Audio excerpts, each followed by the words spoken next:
Friends, this transfer window just refuses to slow down. Liverpool's defense could be about to change forever, with Ronald Araujo lined up as the man to step in if Konaté makes a shock move to Real Madrid. But that's not the only drama at Barcelona. Dani Olmo, once seen as their midfield star, is now being pushed toward the exit, with PSG circling like sharks. Smash that like button, let's hit 300 likes, and subscribe so you don't miss the madness. Now let's dive in. Dani Olmo could actually be leaving Barcelona, and not next summer, we're talking the next few months. Spanish media claim PSG are moving in fast, and at the heart of it all, Luis Enrique. He knows Olmo inside out from the national team, and he's convinced the midfielder is exactly what PSG need at the Parc des Princes. Here's the reality. Barcelona will listen, but only for offers over 70 million euros. Why? Because the club is still drowning in financial problems. Selling Olmo solves two headaches at once. They bring in much-needed cash, and they clear a big salary.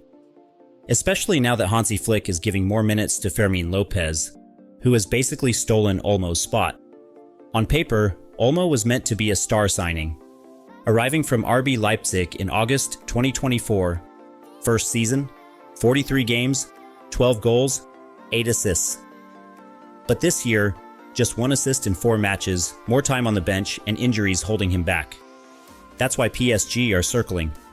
Enrique sees him as the creative spark to glue his attack together. Yes, PSG have plenty of forwards, but he wants a midfielder who can step up when it matters. And here's the key detail. Olmo's agent, Andy Barra, has already sat down with Deco, Barcelona's sporting director. It wasn't public, but they talked about his future. That's a massive hint. Barça are open for business.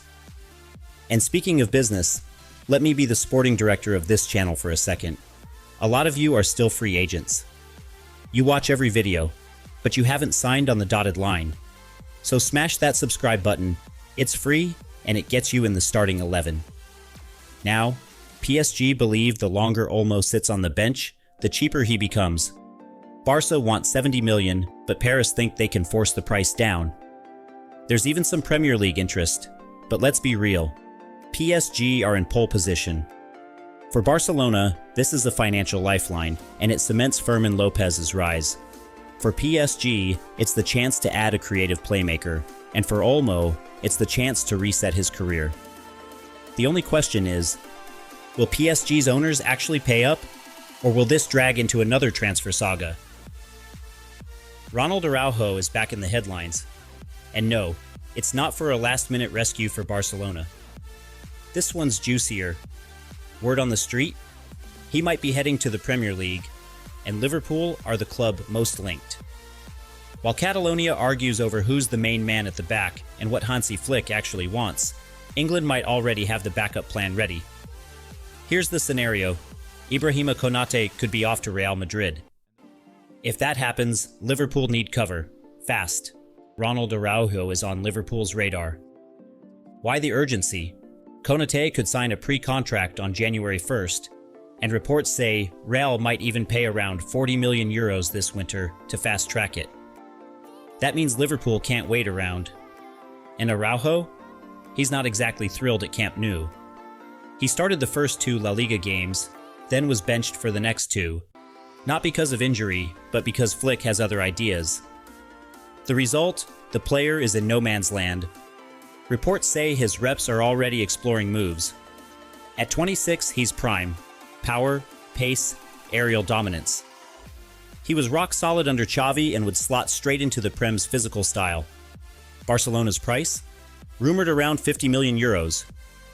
Not cheap, but if Konaté leaves for 40 million euros, that fee looks manageable, especially with Virgil van Dijk turning 35 next summer.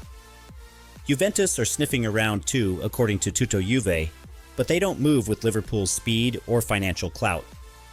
And sources say Araujo would prefer the Premier League over a move to Turin. The real kicker? Barca's backline has been shuffled constantly.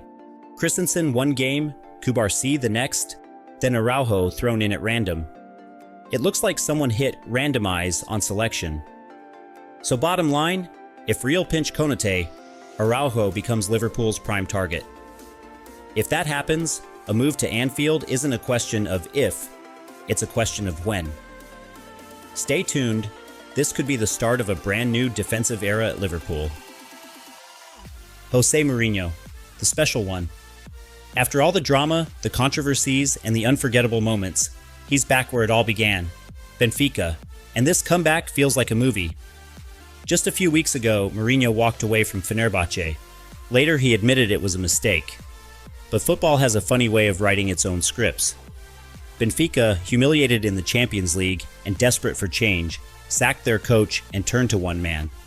And just like that, 25 years after his very first spell, Mourinho signed a deal until 2027. The special one had come home. And how did he start? With fireworks, a 3-0 victory in his debut match.